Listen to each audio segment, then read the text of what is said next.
So now let's learn the vasculature from the waist down. Everything starts at the heart, so starting with the arteries that go away from the heart and deliver oxygen to the tissues, we'll start at the left ventricle. The aorta passes through the thoracic cavity and goes through the diaphragm.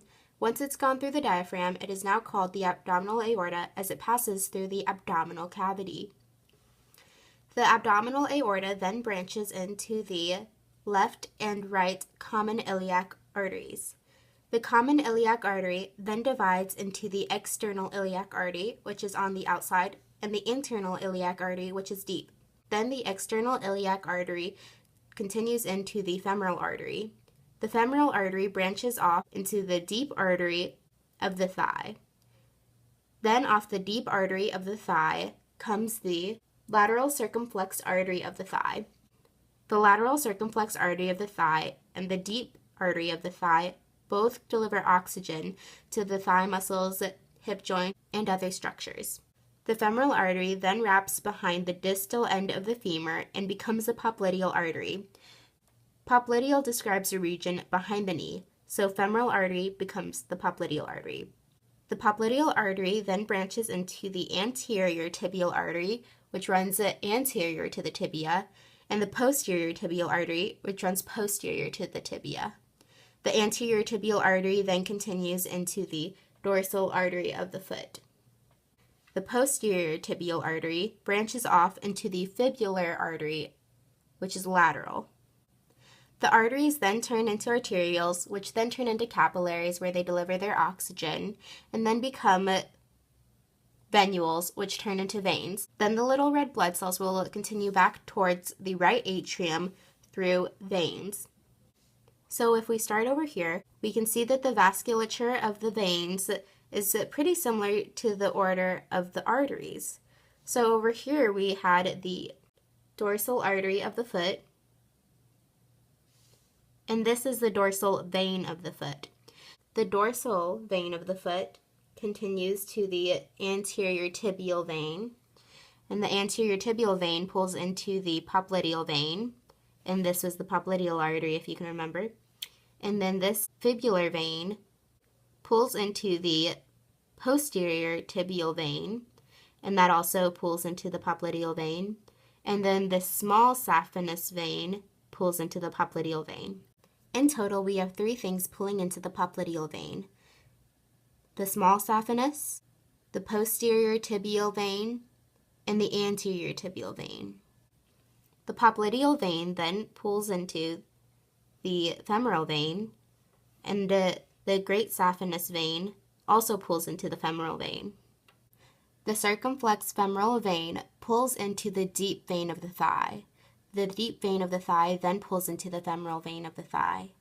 So in total, we have three things pulling into the femoral vein: the great saphenous, the popliteal, and the deep vein. The femoral vein continues into the external iliac vein. This external iliac vein, along with the internal iliac vein, continue into the common iliac vein, just like this was the common iliac artery. The common iliac vein continues to the inferior vena cava, all the way back to the right atrium of the heart. Now let's review the vasculature of the abdominal cavity. Starting with the arteries that carry blood away from the heart, we have the aorta. As it passes through the diaphragm, it becomes the abdominal aorta. And do you remember what the abdominal aorta splits into at the bottom? The common iliac arteries. At the very top of the abdominal aorta, we have the celiac trunk. The celiac trunk. Just below the celiac trunk, we have the superior mesenteric artery. Below the superior mesenteric artery are the renal arteries, one going to the left, one going to the right. Below the renal arteries, we have the inferior mesenteric artery. We have the superior mesenteric artery and the inferior mesenteric artery. Once the red blood cells have left the left ventricle, gone through the arteries, which turned into arterioles, which turned into capillaries, delivered their blood, the red blood cells will go through venules and go through veins, which will return to the right atrium through one of the major blood vessels, the inferior vena cava. Some of the veins that supply the inferior vena cava are the renal veins right here, coming from the kidneys. And the kidneys help filter the blood. So at resting state, there can be up to 20% of the body's blood in the kidneys at any given moment. Therefore, the renal arteries and the renal veins need to be pretty large. And then do you remember what the inferior vena cava divides into? The common iliac vein. So if you remember, this is the inferior mesenteric artery, and this is the superior mesenteric artery. Likewise, we have an inferior and superior mesenteric vein. This is the inferior mesenteric vein, and this is the superior mesenteric vein. However, you'll notice that they don't directly attach to the major blood vessel carrying blood back to the right atrium. They actually supply different veins. For example, the inferior mesenteric vein combines to the splenic vein that comes from the spleen area, which will attach with the superior mesenteric vein to form the hepatic portal vein. And the hepatic portal vein dumps its blood into other veins, which eventually lead back to the right atrium. So let's practice. Say you want to go from the left ventricle all the way down to the foot and then back to the right atrium. What vasculature would you take? See if you can name the vasculature before I say them.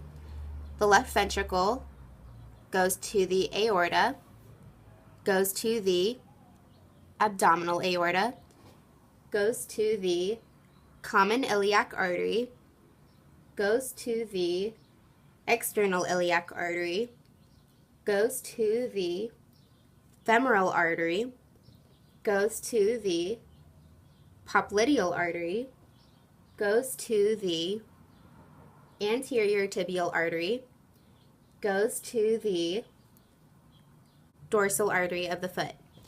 Then we go through arterioles, capillaries, venules.